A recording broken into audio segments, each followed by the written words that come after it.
Yesu ashimwe. Twongeye gushima Imana kuri uyu munsi Imana yongeye kuduha kugira ngo twongere guhurira hamwe tuganira ku ijambo ry'Imana, tuyiramya, tuyihimbaza. Turashima Imana rero ko Imana yaturinze muri iki cyumweru, yaba bari ku mashuri, yaba bari mu kazi, hirya no hino hatandukanye. Turashima Imana ko Imana yabanye natwe ikaturinda. Dukwiriye kwihereza icyubahiro kuri uno munsi tukavuga ngo Mana turagushimye ko wabanye natwe, Mana turagushimye ko waturinze. Tugiye gutangira iteraniro ryacu rero uyu munsi, ariko ntabwo twaritangira tutabanije gushima Imana, tuyisenga, tuyibwira ati Mana tuguhaye icyubahiro, waraturinze. Tugiye gufata umwanya mutoya hanyuma dusenga Imana. Reka mbasaba aho twicaye cyangwa aho duhagaze twifate neza, hanyuma duhereze Imana icyubahiro, hanyuma Imana iduhane umugisha. Mana turagushimye kuko uri mwiza, turagushimye kuko uri Imana ikomeye, twongeye kugushima kuko uri Imana ihambaye. Turagushimye Mwami ko waturinze, wabanye natwe, waturindiye mu nzira tujya ku ishuri. Mwami ubana natwe dutaha muri iki cyumweru cyose, tuguhaye icyubahiro. Mwami turagushimye kubw'abo warinze Mwami mu kazi, tuguhaye icyubahiro kubw'ibyo ngibyo Mwami. Turagushimye kubw'amashimwe menshi Mwami wakoze hagati yacu Mwami, mu mitima yacu, tuguhaye icyubahiro. Akanya nk'aka Mwami turi imbere yawe nk'abana bawe, turakwinginga kugira ngo uzubane natwe, utugirire neza, yaba mu kukuramya no kuguhimbaza, yaba mu ijambo ryawe. Turagusaba kugira ngo ubwiza bwawe burusheho kuza kubana natwe. Ngwino utuganirize nk'abana bawe, ngwino utwigishe, ngwino utuvugishe mu izina ryawe rikomeye Mwami. Uturinde kurangara, ahubwo Data wera udushoboze kugira ngo Mwami tugire byinshi twumva kuri uno munsi. Tuguhaye icyubahiro rero Mwami, turagushimye. Ni mu izina rya Yesu dusenze twizeye, amen. Imana ibahereze umugisha. Twongeye kunezerwa kuri uno munsi, tugiye gutangira gahunda yacu y'iteraniro rero. Ntabwo twajya mu ijambo ry'Imana tutabanjije kuyiramya no kuyihimbaza. Tuyisimbukire tuvuge ngo Mana turagushimye, Mana urahambaye, uri mwiza ibihe byose. Tugiye guhaguruka rero ahantu turi hirya no hino hatandukanye, wumve kuri muraramya Imana, wumve kuri murayihimbaza. Tugiye kuvuga urukundo rw'Imana, uburyo Imana idukunda nk'abana batoya. Imana iduhana umugisha, tuyiramya, tuyihimbaza, dusimbuka, tuvuga ngo Mana watugiriye neza, waraturinze, wabanye natwe, uturindira ababyeyi, uturindira inshuti, uturindira ku ishuri, aho twari turi hatandukanye. Tuguhaye icyubahiro. Reka twese duhaguruke hanyuma duhimbaze Imana. Imana itugirire neza.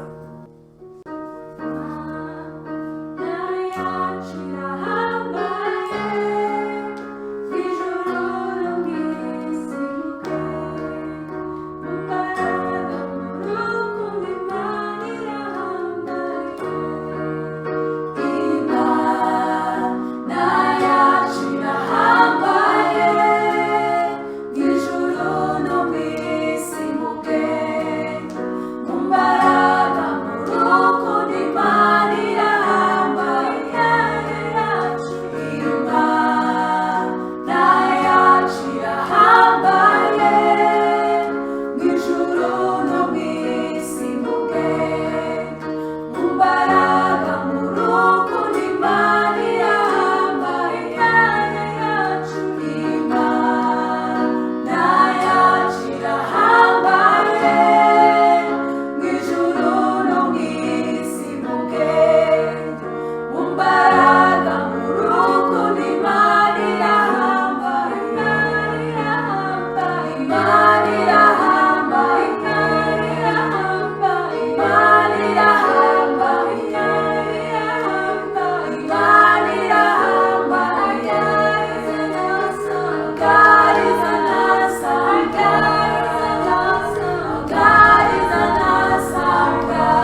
iradukunda tuyibwire iyo iyo Imana yacu iradukunda isimukire iyo Imana yacu iradukunda Mana yacu iyo Mana yera iyo Imana yacu iradukunda Mana yacu iyo ikunda yana iyo Imana yacu iradukunda. Ngiye kunezerwa cyane uyu munsi yuko nongeye guhabwa amahirwe yo gusangira namwe abana ijambo ry'Imana. Hari haciye iminsi nari mbakumbuye nkumbuye gusharinga namwe ijambo ry'Imana. Imana ishimwe cyane kubwa kano kanya keza iduhaye. Ndagira ngo mbasabe kugira ngo twese tubane hamwe mwicare mwitonde mutege amatwi mwumve ijambo ry'Imana, sibyo? Murakoze. Ninde watubwira tumaze iminsi twiga ijambo ry'Imana, ariko ninde wanyibutsa ibintu tumaze iminsi twigaho? Twize inkuru zitandukanye ariko zose zagendaga zivuga ku kintu kimwe Yesu yagendaga akorera abantu. Icyo kintu ni iki? Ese ni ukubagurira bombo, ni ukubatembereza se, cyangwa ni ukubasetsa? Oya, Yesu ikintu yakoreye abantu yarabakizaga abari barwaye. Twabonye abantu batandukanye. Twabonye umuntu Yesu yakijije yari arwaye ari ku kidendezi i Betsida. Tubona ukuntu Yesu yamukijije. Twabonye abandi bagabo 10 Yesu yakijije bari barwaye ibibembe. Twabonye umudamu Yesu yakijije n'umwana w'umukobwa, sibyo? Uyu munsi rero tugiye kureba indi nkuru y'undi muntu Yesu yagiriye neza witwa Lazaro. Iyo nkuru yanditse muri Yohana ibice 11 n'umurongo wa mbere kugeza ku murongo wa 24. Ndagira ngo mbasabe mutege amatwi mbabwiye inkuru nge nayisoma. Hariho umuntu witwaga Lazaro. Lazaro yari umuntu w'umusore. Lazaro yari afite bashiki be babiri, umwe witwa Mariya undi witwa Marita. Lazaro igihe kimwe ngo aza kurwara. Arwaye bashiki be bari bazi yuko Lazaro ari mushiki cyane wa Yesu. Ngo nuko mushiki we atumaho kuri Yesu arabwira ngo mugende mubwire Yesu yuko inshuti ye Lazaro yarwaye. Ngo nuko batumye aragenda yihuta, aragenda asanga Yesu aho yari ari. Ngo aramubwira ngo mwigisha ngo mushuti wawe yarwaye.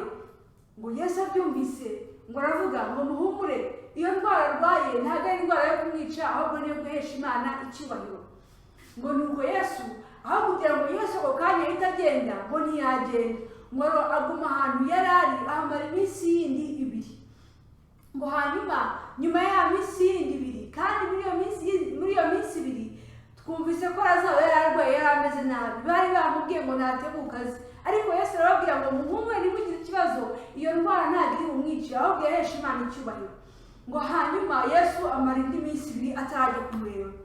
Iminsi 2 irangiye abwira abigishwa bati muze tugende tujye kureba mushiki wacu Lazaro yararwaye ameze nabi. Abigishwa baramubwira ngo none se databuja ko cyagiye hari ahantu bari bagutereye amabuye tugiye kongera dusubireho kandi? Yesu arababwira ngo ntimugire ikibazo, ugenda ku manywa ntagasitara. Nuko ngo baragenda. Ngo barangije ngo Yesu ngo arababwira ngo tugende, ngo Lazaro ngo ntabwo yapfuye ngo ahubwo arasinziriye, ngo tugende tumukangure. Abigishwa baravuga wese databuja ko twumvise ko yapfuye uravuga ngo arasinziriye gute? Yesu arababwira ati muhumure tugende. Ngo nuko baragenda bajya iwabo wa Mariya na Marita na Lazaro. Ngo bageze hafi y'iwabo, ngo nuko Marita ngo amenye yuko Yesu yaje. Ngo agenda yirukanka agenda amusanganira, ngo mugeze imbere ngo aramubwira ngo mwami Yesu ngo iyo uza kuba uri hano ngo ntabwo umusaza wanjye Lazaro yari kuba yapfuye, uri kuba wamukijije. Ngo Yesu ngo aramubwira ngo ninjye kuzuka n'ubugingo, ngo unyizera nubwo yaba yarapfuye yakongera akaba muzima. Ngo nuko Marita aragenda yirukanka ajya mu nzu ajya kubwira Mariya. Aramubwira Mariya ngwino urebe Yesu yaje, ngwino Yesu yaje. Ngo nuko aragenda ngo ahageze ngo muri uko kugenda kwe Mariya yasigaye mu nzu, yicaye mu nzu n'abantu b'abaturanyi baraje kumusura, arimo kurira avuga afite agahinda, avuga ngo umusaza wanjye yapfuye, barimo kumuhoza bamubwira ngo ihangane ihangane. Ngo bagiye kubona Marita amaze kumubwira ngo nazayo Yesu, ngo ahaguruka vuba, ngo arihuta yirukanka ajya kureba Yesu. Ba bantu bari bari kumwe nawe babibonye bavuga ngo gushobora gusanga noneho agiye aho twamuhambye kuba ariho ajya kurira, reka tumukurikire atagira ikibazo.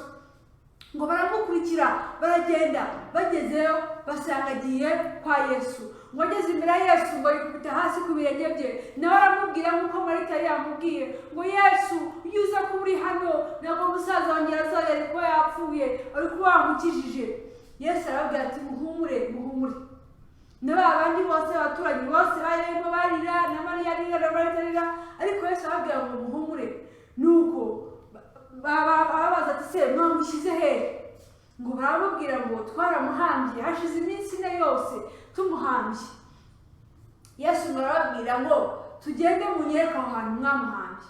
Baragenda bajya kureba aho bamuhambye. Ni bande bari babona aho umuntu bamuhambye? Iyo umuntu bamuhambye yapfuye bamushyira muri serikeye, bamara gushyira muri serikeye bagapfundikira neza, bagacukura icyobo, bamara gucukura icyobo bakamushyiramo, bagashyira hejuru y'itaka. Siko bigenda.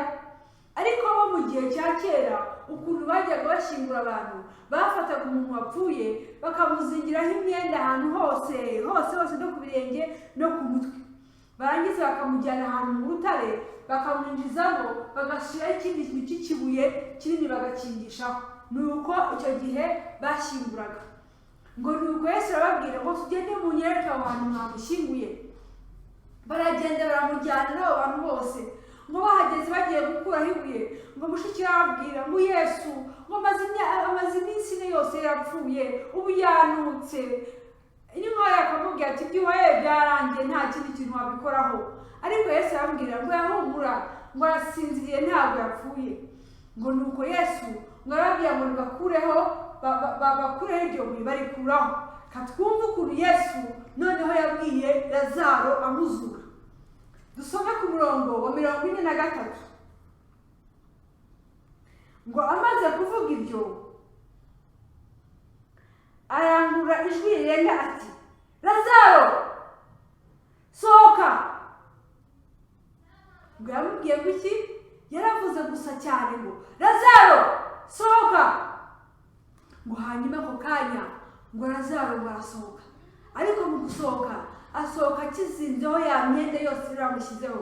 Ngo Yesu arangije arababwira ngo nimumukureho iyo myenda yose nari namushyizeho.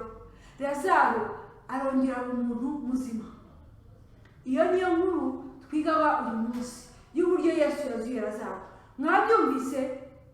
Uyu munsi rero ikintu tugomba gukuramo cyane, ingingo ikomeye, nuko tumaze iminsi twiga abantu Yesu yakijije. Ariko abantu Yesu yagendaga akiza ni abantu babaga barwaye gusa, barabuze barivuje byaranze akabakiza. Ariko noneho uyu munsi tubonye ko Yesu afite ubushobozi burenze ubwo gukiza umuntu urwaye gusa, ahubwo n'uwapfuye byarangiye bamushyinguye afite ubushobozi bwo kongera kumuzura akongera akaba muzima. Nkuko Lazaro yamuzuye amaze iminsi ine apfuye akongera akaba muzima. Ndumva nezerewe cyane kubabwira yuko Yesu wacu ashoboye, afite imbaraga, afite ubushobozi, aravuga, arategeka, ibyo yavuze byose bikaba nkuko twabibonye. Ngo yaravuze ngo Lazaro sohoka. Ako kanya Lazaro wari wapfuye arazuka arasohoka. Imana ishimwe cyane kubw'imbaraga zayo ziba muri twebwe. Imana ishimwe cyane kubwa Yesu yaduhaye kugira ngo adubashishe, atwereke, atudemonstratingire buri munsi ubushobozi bw'Imana, iby'Imana idukorera. Nk'uko twatangiye dusoma uko Yesu yababwiye iyo ndwara Lazaro arwaye ngo ntabwo ari iyo kumwica, ahubwo niyo kugira ngo Imana ihabwe icyubahiro. Mu yandi magambo icyo yashakaga kubabwira ni ukugira ngo abantu bamenye imbaraga z'Imana, bamenye ibitangaza Imana ikora. Icyo cyari igitangaza Yesu yari akoze azuye Lazaro. Kuko kuzuka ntabwo ari ibintu abantu bamenyereye, ariko Yesu we afite ubwo bushobozi bwo kuzura n'uwapfuye. Imana ibahe umugisha kubw'ijambo ryayo, dukomeze kurizirikana, dukomeze kuryizera, twizera Imana ko ishoboye byose, nta na kimwe kinanira. Nsoza ndagira ngo nongere mbibutse big picture yacu tumaze iminsi twiga. Irabaza ngo ni kubera iki Imana yaremye abantu? Twabonye ko harimo ibintu bitatu. Icya mbere ni ukugira ngo tuyikunde, icya kabiri tuyiramye, icya gatatu tuyiheshe icyubahiro. Tuyikunde, tuyiramye, tunayiheshe icyubahiro. Imana ibahe umugisha dukunda Imana, tuyiramya, tunayihesha icyubahiro mu byo dukora bya buri munsi. Imana ibahe umugisha mwese mwakoze gukurikira ijambo ry'Imana. Yesu ashimwe cyane. Twongeye gushima Imana kubw'ijambo ryiza Tishapina tuganirije. Ndizera ko mwanezerewe aho muri. Hanyuma rero ntabwo twasoza tutabashije kumenya ese ijambo twize twarifashe. Twari turimo turiga ijambo ryiza ku mugabo bita Lazaro, ibyamubayeho twabyumvise. Ese reka nanjye mbabaze, ubundi Lazaro yari umusaza, yari umusore, yari iki muri make nk'abantu twumvise ijambo ry'Imana? Ndabizi neza yuko mwese mwabyumvise. Lazaro yari umusore. Ikindi kibazo cya kabiri, ese Lazaro yamaze iminsi ingahe mu mva? Ni 2, ni 3, ni 1? Ese yarapfuye ako kanya ahita azuka? Byagenze bite? Ego, ndabizi neza ko mubizi nabyo. Lazaro yamaze iminsi 4 mu mva, hanyuma abona kuzuka. Imana rero ibahereza umugisha. Ariko ntarasoza, hari akandi kabazo kanyu. Ese Lazaro harya yari afite abavandimwe bangahe? Cyangwa ntawe yari afite? Yego, Lazaro yari afite abavandimwe 2, nawe wa gatatu. Abo bavandimwe be rero, umwe yitwaga nde? Yitwaga Marita. Undi yitwaga nde? Yitwaga Mariya. Imana ibahereza umugisha. Mwikomera amashyi rwose ahantu muri, mwikomera amashyi muvuge yuko mwabifashe rwose. Nizere ko tutigiye kwibagirwa, twigiye kwibuka, sibyo? Tujye duharanira kuba bakwibuka uko iminsi ije, tujye duharanira kuba bakwibuka. Ntabwo rero nasoza nanone tutongeye kwibukiranya cya cyanditswe cyacu tumaze iminsi twiga. Icyo cyanditswe kiri muri Yesaya ibice 53 umurongo wa 4. Harya havuga ngo iki? Haravuga ngo ni ukuri intimba zacu nizo yishyizeho, imibabaro yacu niyo yikoreye. Ariko ubwo ni ku gace ka 4. Twongere dusubiremo indi nshuro. Ni ukuri intimba zacu nizo yishyizeho, imibabaro yacu niyo yikoreye. Imana ibahereza umugisha. Turashojeje iteraniro ryacu ry'uyu munsi. Murakoze rero, ntabwo twasoza tutabasezeye nk'uko bisanzwe na ka karirimbo twese duhuriyeho kandi tuzi kavuga ngo goodbye. Goodbye, goodbye, with the hands in the air. Goodbye, goodbye, we see